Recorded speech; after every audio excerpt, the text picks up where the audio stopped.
Good morning, everyone. It's Pastor Jim Harkabus from the Canyon Community Church in Lakewood, California. It's June the 2nd, 2024. This morning, we're looking at the Gospel according to Luke, the 15th chapter, looking at the famous story of the prodigal sons. Glad you're with us. Let us join our message in progress. To break from our usual series of messages to look at something different, we look at Luke 15 this morning. As we come to verse 11 of Luke chapter 15, we come to, I think it's the most famous and greatest parables stories ever told in human history. It was spoken by the greatest teacher of all, Jesus Christ. It's a story of the prodigal sons. And yes, it's plural. We're going to see it's timeless. This parable, this story transcends every generation, every culture. It's great as it touches us where we live. We have experienced and we've seen this story being played out in many families, be it the role of the father, or the son who left, or the resentful, unforgiving son or brother who did not leave. And this story contains several layers of application. As a prize, the main point of the story is often overlooked. And the key understanding this story is really catching the context. In order to do that, we need to look back to the beginning of chapter 15 in verses 1 and 2. And Luke 15, 1 and 2 says this. It says, all the tax gatherers and sinners were coming near him, Jesus, to listen to him. And verse 2, both the Pharisees and the scribes began to grumble, saying, this man receives sinners and eats with them. So we find the religious leaders were grumbling. They're resentful that sinners, low-life characters of society, or as a new translation I came across called the Pirates Bible says, aptly put it, all the scurvy scallywags and rascals came close to hear Jesus and wanting to hear him. And that wasn't enough. They were grumbling because Jesus was accepting these rogues and was sharing his grub. Same translation, just had pirate vernacular with them, if you like pirates. So Jesus told three stories in response to this. He told three parables. And we looked at two of them already in chapter 15. We looked at the story of the lost sheep. We looked at the parable of the lost coin. And in each of these three parables, three words stand out. Lost, found, and rejoicing. And each of these stories illustrates people's condition, mankind's condition of being lost, of being out of service, of being estranged from God. Each story illustrates being found, to be sought out, and to be rescued or delivered and restored to relationship with the loving God. And also, each story represents the rejoicing on both in heaven and on earth for having been found and restored. Well, we come this morning to the third parable, the parable of the lost sons. The same three words can be found here, lost, found, and rejoicing in the present. I'm not going to take time to read the passage because I think most of us are familiar with it. And to be quite honest, many people are living this parable. And I want to approach this passage with very tenderness for those who have a prodigal son or daughter. The heartbreak, the tears, Brent and I have been through that in our past.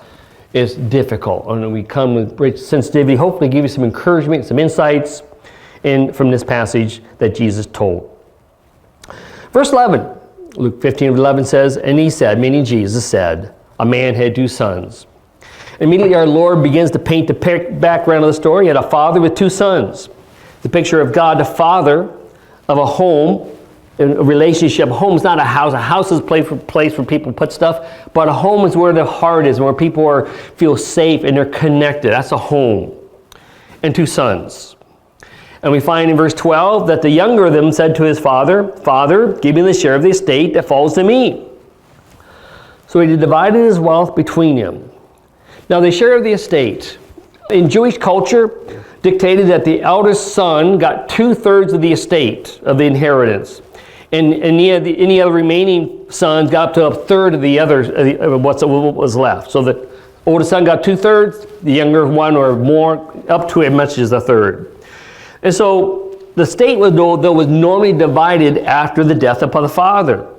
But this young man wanted his share now. Speaks volumes of this young man, does it not? This young man, like many, is very self-centered, very demanding, not caring about his family or his father, Basically, by asking him for this now, he was saying, Dad, I wish you were dead so I can have my stuff. Because it was standing in the way of his fun. Reminds me of the classic J.T. Wentworth commercial. You've heard the song? You've seen the commercial? It's my money and I want it now! Yes, that rings a bell, does it not? Well, whether wise or advisable or not, in this story, the father cashed out his assets and gave the son a share of the inheritance. And it tells us, verse 13, not many days later, the younger man gathered up everything together and went on a journey to a distant country.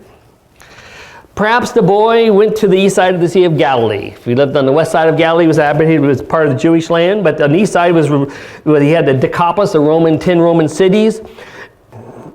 The Roman cities had strong Greek and Roman philosophy, very hedonistic living, to say the least, like typical, we remember studying Corinth, very sexual immorality was a part of life, a part of worship, everything that the Greeks did and the Romans did and the Jewish Roman culture did at that time.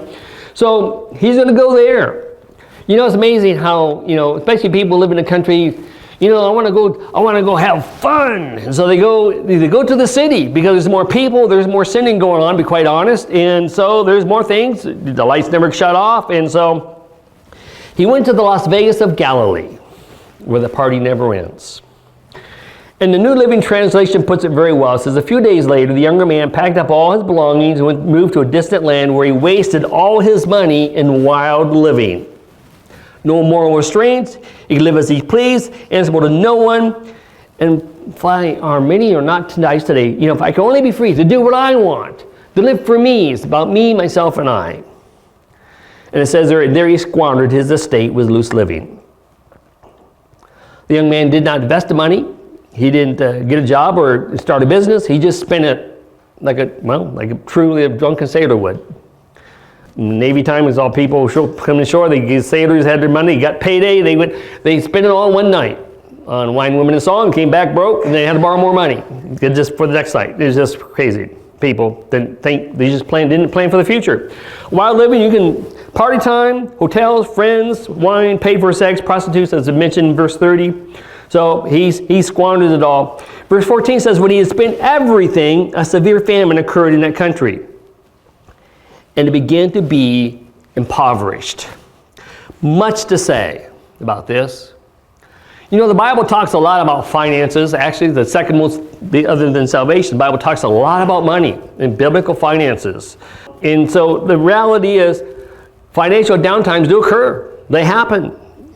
Often such as a drought or famine, especially in agricultural land. You can't grow crops, the crops are down, and so everything goes up, and people lose their jobs. And this man had, meantime, to spend all his money, and he had nothing. I think during the COVID crisis, many people lost a lot. They lost everything they had during the COVID. Mostly because they were overstretched. They were living in debt, they maxed out their credit cards, business shut down, they lost their job, they lost their car with $100,000 truck payment, all that stuff. I can't imagine how trucks cost $100,000, but that's what new trucks cost. Some of these trucks cost, and so he lost his truck, he lost their house, he lost everything. And they're homeless on the street. One, they didn't plan. Two, they're living beyond their means. And the Bible says a lot to say that. This man didn't save, he didn't invest, he squandered it all partying, and now he's in deep, deep financial trouble. And poverty doesn't happen overnight. It's a series of poor financial choices, spending more than you have coming in. If your outgo is more than your inflow, eventually you're going to run out of money. And eventually you're going to max out your credit card. And then things go down from here. By the way, as a resource, I did a year ago a series on biblical finances and God we trust, and it's posted on the YouTube channel if you want to review that, if you have questions about that, or you're struggling with debt. It's a great resource to look at.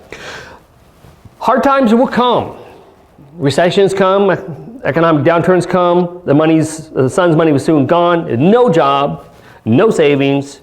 He just spent and borrowed and spent more, and money was gone. And by the way, all his friends went with it. Proverbs 19:4 says this, wealth adds many friends. That's true. But a poor man is separated from his friend. It's amazing how flashing money around will draw friends, instant friends. Friends who somehow they don't have their own car, they don't have their own license, but they want to borrow a ride, they need to be chauffeured, or if you're going bowling and go to a movie or go out for dinner, they want you to pay. Amazing how that works. They don't have a job, and they mooch off you until you're out of money, then poof, the friends disappear. New Living Translation says in Proverbs 21:20, it says, the wise have wealth and luxury, but the fools spend all they get. How true that is. Anyhow, this young man was foolish. That's why we can read that between the lines there. The money's gone, it's dried up, and what's he going to do? Well, he went and got a job. Novel idea. Verse 50. So he went and hired himself out to one of the citizens of that country, and he sent him into his fields to feed swine. You know, hunger is a great motivator. When you're hungry, either you'll steal to buy food or whatever you're going to do, or you'll get a job. But this man's out of money, he's hungry, so he, out of desperate, gets a job feeding pigs of all things.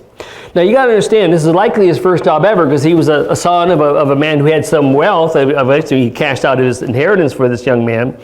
But it was not just any old job. It was a job feeding pigs. Now, wait a second.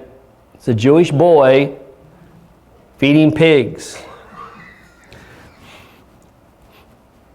Something wrong with that picture. I never saw one pig on my trip to Israel.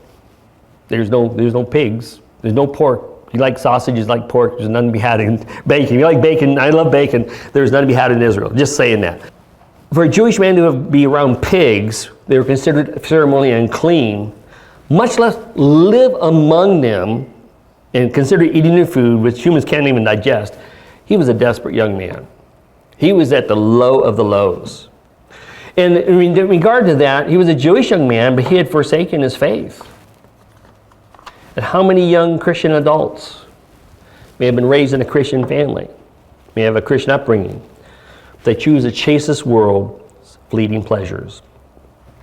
And only to years later come to their senses, and we see this young man finally come to his senses, they realize what they're in a smelly manure pile of pigsty that this world offers. And when we talk about pigs and pig pens, we need to understand, when you see a pig at the county fair, they're all cleaned up. They're looking really nice. I mean, they've been brushed, they've been cleaned up.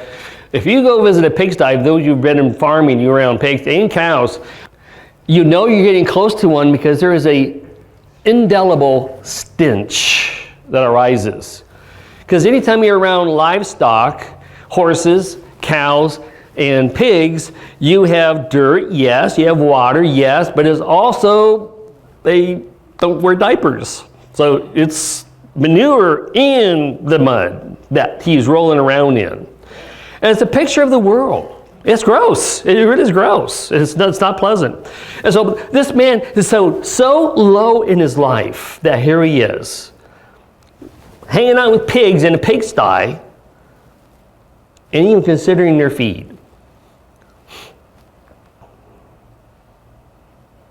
How many people come to their senses to realize they've been feeding that this world system offers?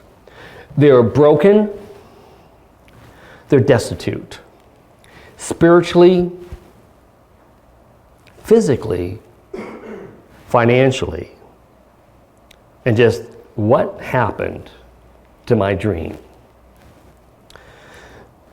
I love verse 17. It says, but when he came to his senses, we'll come back to ponder that in a minute. He said, how many of my father's hired men have more than enough bread? And I'm dying here of hunger. I will get up and go back to my father and will say to him, Father, I have sinned against heaven and in your sight. I'm no longer worthy to be called your son. Make me as one of your hired men. Verse 17, when he came to his senses. What a phrase. All of a sudden, and we're talking about change. We're talking about repentance. And repentance involves taking stock of one's condition, the situation they currently find themselves in. And some are very happy with their lifestyle. They're happy with have hangovers. They love the DTs, and they love the emptiness of one-night flings. They love all this. But some people get weary of it, and finally they come to their senses. Why am I doing this? What is going on? This isn't fun. They come to their senses. How long did it take? Unspecified. a couple weeks, a couple months, a couple decades, but he came to his senses and began to reason with himself. See, repentance involves taking stock of one's condition, and doesn't stop there though. There's something else involved. There's going to involve action. Verse 20 says, and he arose, and it came to his father. While he was still a long ways off, his father saw him, felt compassion, and ran and embraced him and kissed him. He arose. There's a difference between repentance and remorse. Many people have remorse, but that remorse is just, oh, I only wish this and wish that and I wish I'd done that, bemoaning, but they don't do anything about it. Repentance is acknowledging your need. This is not working out. I need something different. And taking a step of action. Turning from your current course of direction, which is self-destruction, and turning toward God.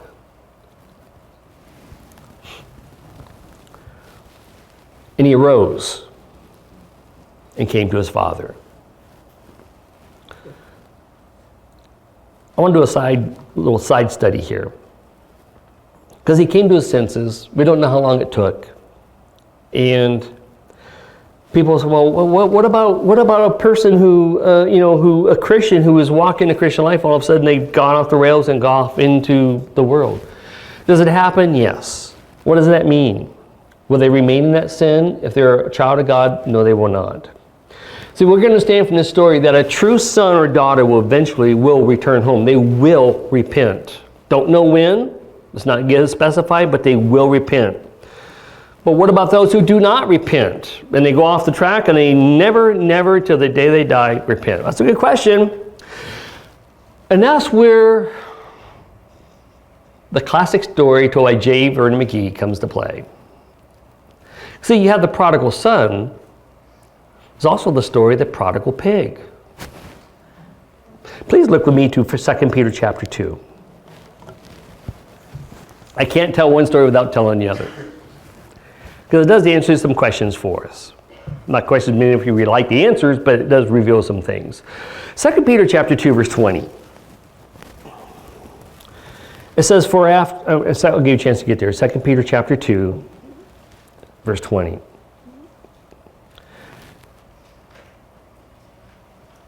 As you're looking there, 2 Peter chapter 2 deals with false teachers. But also at the end of the chapter deals with those who get caught up by false teachers. It says, for if they haven't escaped the defilement of the world by the knowledge of the Lord Jesus Christ, and they again become entangled in them and are overcome, the last state is worse than the first. Verse 21, it would have been better for them not to have known the way of righteousness, than to have known it and turn away from the holy commandment handed down to them. Verse 22, what has happened is them according to the true proverb, a dog returns to his own vomit, and a sow after washing returns to wallowing in the mire. I love dogs. Dogs have some strange characteristics, cats too, but that's another story. But dogs, one thing about dogs would do, they will get sick and they, barf, then they'll turn around and eat the barf. It's gross. But the pigs also, after you get them all cleaned up, the first thing they want to do is jump back in the pig pen, back in the manure pile. So the story of the prodigal son and the prodigal pig come together. As J. Vernon McGee tells the story, as the prodigal son came to his senses, he's going to leave to go back to his father's house. He's leaving the pigsty to go back to his father's house. One of the pigs he met said, hey, where are you going? I'm going back to my father's house. He says, can I come too? Sure. So the pig follows him back. It's a story. Bear with us. So the pig followed him to the house, brought up into the house, got all cleaned up, sporting a pink bow, wandering around, eating at the table, trying to eat, deal with forks and knives and all that stuff and being a person. But after a while, the pig said, this is a lot of hassle. This is not fun. And so it yearned for the stench in the mud. And eventually it would make its way back to the pigsty. And it ran back to the pigsty, the pig pen, going wee, wee, wee, wee all the way home. And there was Papa Boars, the Papa Pig said, no, come on back, son. The mud is just fantastic. It's just perfect and slimy. And he jumped in and woohoo, pink bone on. And oh, he was just happy. A prodigal pig. A sow after washing returns to wallowing in the mire. What's the point of this? It squealed with joy because it was its nature. The pig was not a son. It was a pig. Prodigal pigs, non-sons and daughters of the king, may wander to the house. Sometimes a prodigal may be raised in a Christian home. And they know all the lingo, they know the Christian terms, they know what happens, they can tell you what happens in the day of the service, they know all the Christian lingo, the Christian terms. They've been raised in a Christian home, but they've never been born again. That's why, you understand, if you're a second generation Christian, your parents are Christians, you've been raised in a Christian home, you are at great danger. Have been raised in a Christian home, and you never asked Jesus Christ in your life to be your Savior, you are, in sense, possibly going to be a prodigal pig. Because the day will come, you leave the nest, and what are you going to do? See, your parents' faith must become your faith. You have to individually receive Jesus Christ as your Savior. Now, some of you are in your 50s and 60s. Hopefully, you're first-generation Christians. Or if you're a second or third generation Christian, if you've been raised in a Christian home, blessed are you. You've been spared a lot of grief. But there still is a danger. You see, the prodigal pig spends some time in the house, but the first opportunity it gets is going to run back to the pigsty. Because that's its nature. It's not a son. Having said that, a son will not forever remain in the pig pen, but a pig will. A son will eventually come to his or her senses and return to the father's house. Having said that, a prodigal pig may come to the house for a time, but ultimately turn back to the pigsty. I'll never forget a story. It was a number of years back on this field, though. A young man was coming to church, and he said, Pastor, I've been coming, I've been tried it. And he was coming for almost a year. He says, I just don't get this Christian thing. It's not for me. And he turned. He walked out to the church, never to return. Lost track of him over time, but he went back to the pigsty. Those things happen. It's reality. Sad. Disturbing reality, but it's possible. So if you're a second generation Christian, be sure of your relationship with Jesus Christ. My point. Verse 20. While he was still a long ways off, his father saw him and felt compassion for him, and ran and embraced and kissed him. Note that the son didn't make it all the way home. He didn't have to clean up his act first. He came full of mud. He came just as he was, broken, dirty, destitute. But he had the longing to turn back to his father. He made the step. He stood toward the father. And the father came running. And when you decide to turn to God, he's right there to save you. No pre-steps, no self-reforms needed. You don't have to get, He'll take you just as you are. Come just as you are. He will clean you up afterwards. You just come just as you are. Verse 20. The long way off, the father saw him, felt compassion, ran, embraced him, and kissed him. Those who have have a wayward child, you know the heartache. I know your heartache. I know the many tears, crying on your pillow at night, longing for your child to return. It's heartbreaking. And God longs for us to return to Him. He loves us. If you have a wayward child, and just a couple of words of advice. Keep the relationship door open. Don't close the door. Don't lock the door in restoration. I remember a couple on our first field in Kansas. The adult son had screwed up. And his parents said, cut him off completely. They disowned him. Never would even talk to him. They lived in the same town. He never would see him. He wanted to repent. He says, I'm so sorry. I screwed up. And they would never talk to him. Don't do that.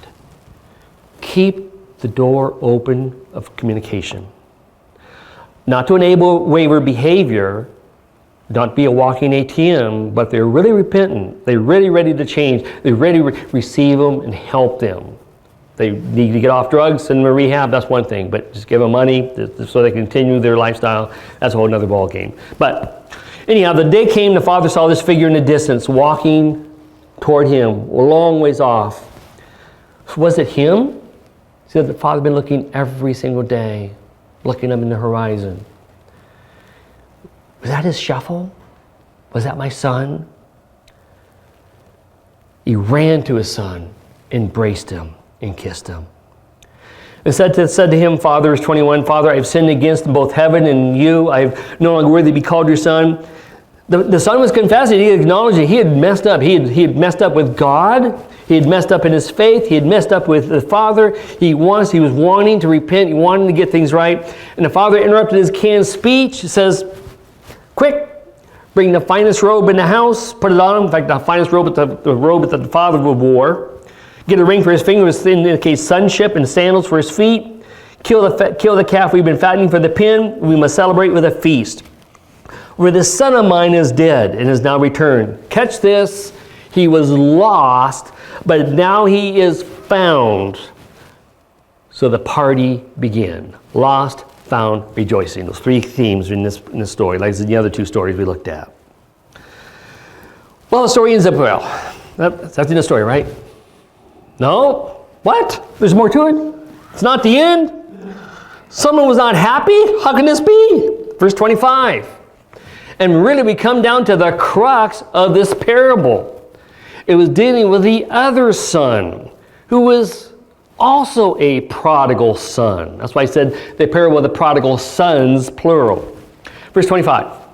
Meanwhile, the older son in the fields working, when he returned home, he heard music and dancing in the house. They're celebrating, rejoicing.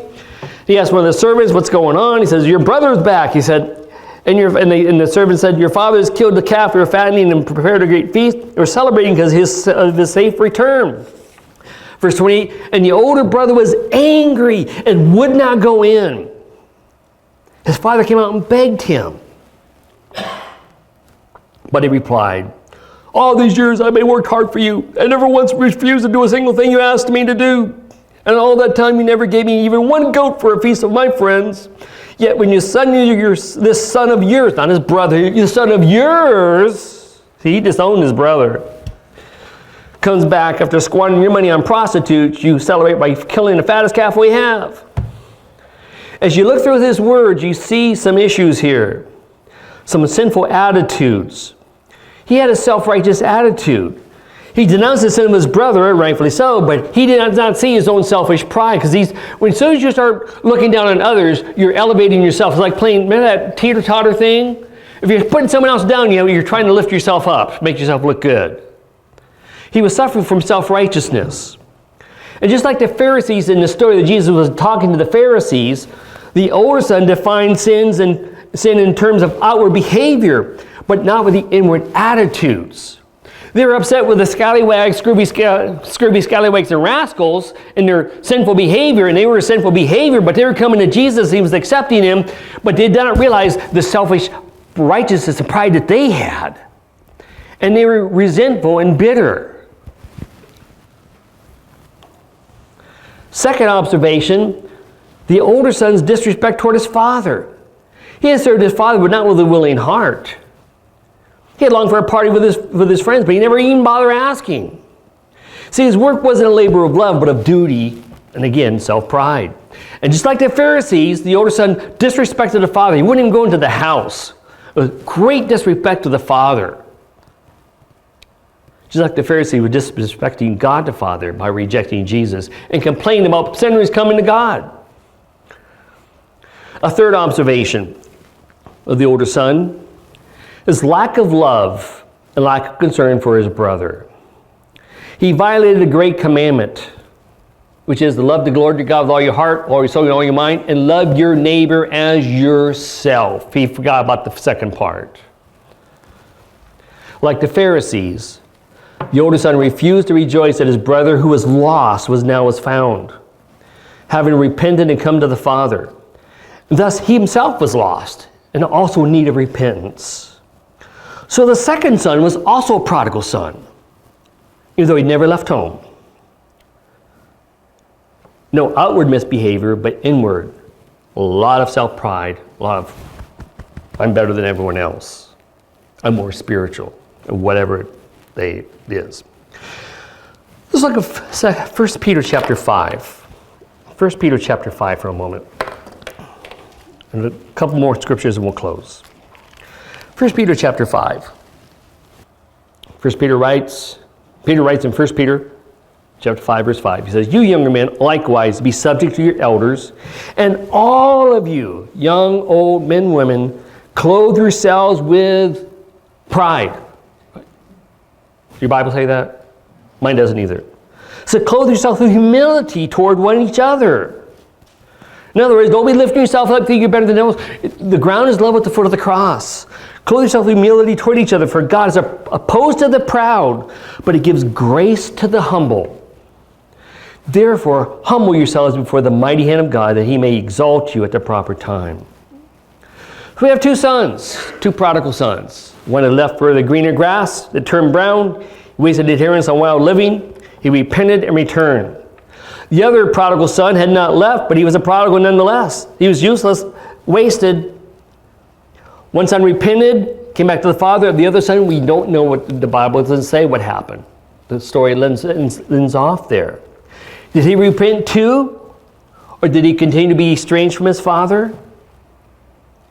How about you? How about me? Which prodigal son are we in this story?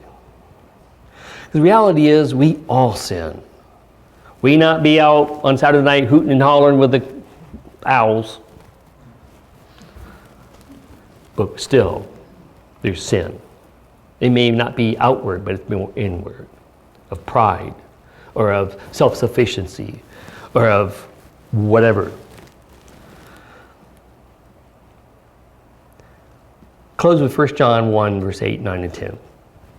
1 John 1, 8 says this: "If we say we have no sin, we're deceiving ourselves, and the truth is not in us." If we say we're here this morning and I'm good with God, there's no sin in my life, I don't need to confess anything, I don't sin anymore. I talked to one person, she said, I no longer sin, I stopped sinning in 1967. I said, wow, that's pretty impressive. As she patted herself on the shoulder, pride.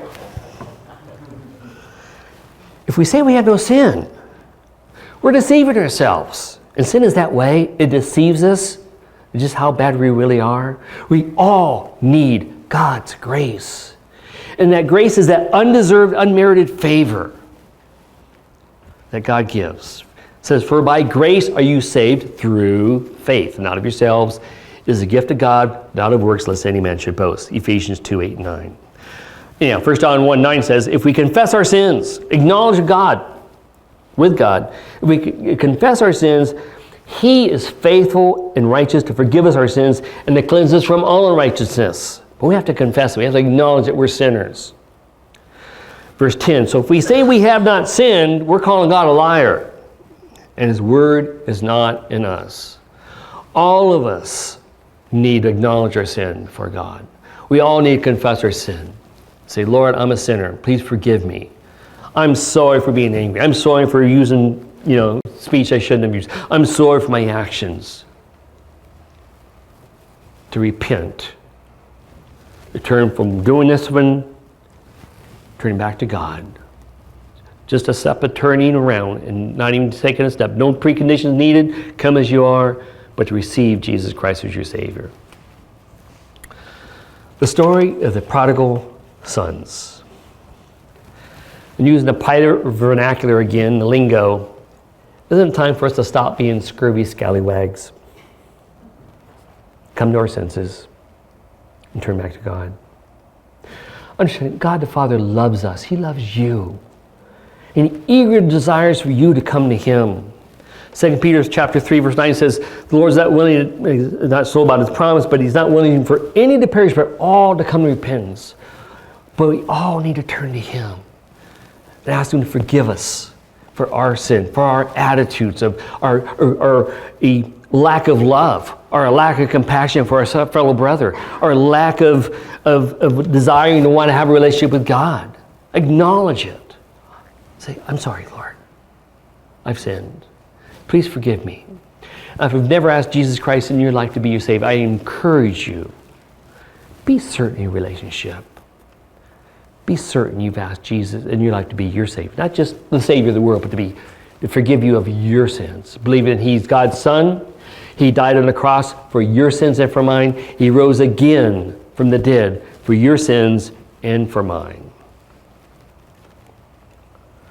Now is the time to come to our senses and turn home toward the Father. He loves us. He longs to embrace and forgive us as we turn to Him. Let's pray.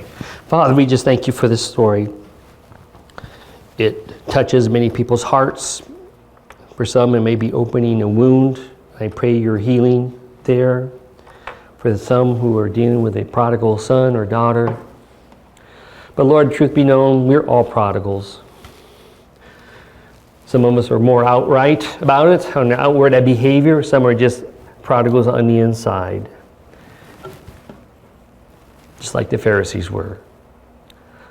Lord, you call us to repent, to turn to you, acknowledge our shortcomings, acknowledge our sin, acknowledge our desire to want to be out from under you and be independent, to live life our way. Lord, please forgive us.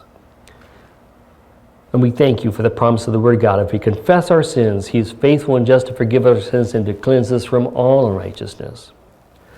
And we thank you for the faithfulness that's found in Jesus Christ and the forgiveness that is found in Him. In Jesus' name we pray. Amen. Let us stand. We'll sing a song, then we'll celebrate communion.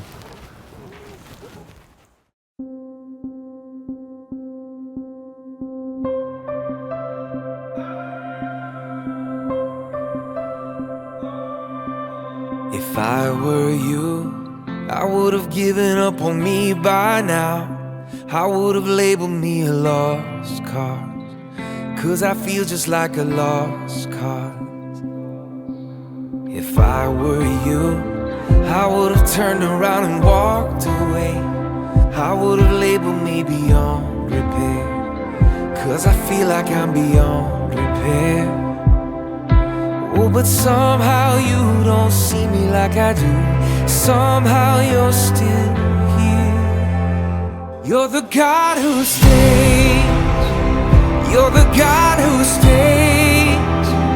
You're the one who runs in my direction when the whole world walks away. You're the God who stands with wide open arms, and you tell me nothing I have ever done could separate my heart from the God who stays. I used to hide every time I thought I let you down. Always thought I had to earn my way, but I'm learning you don't work that way now.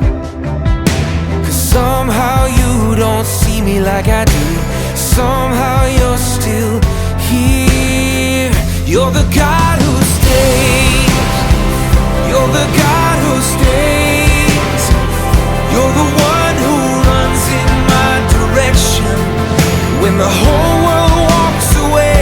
You're the God who stands with wide open arms, and you tell me nothing I have ever done could separate my heart from the God who stays.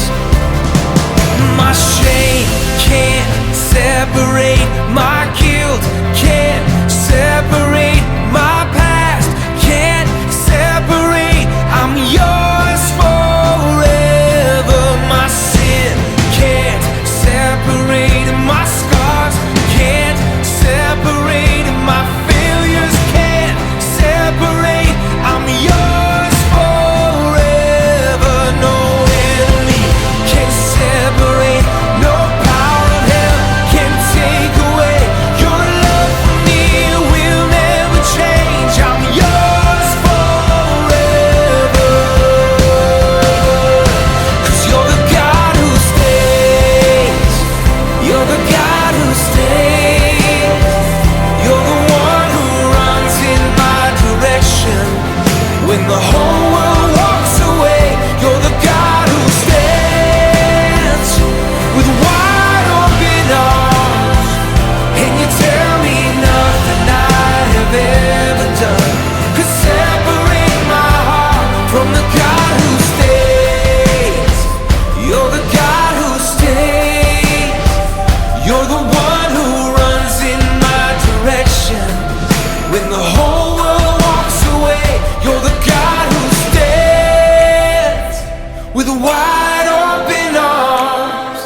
And you tell me nothing I have ever done could separate my heart from the God who stays.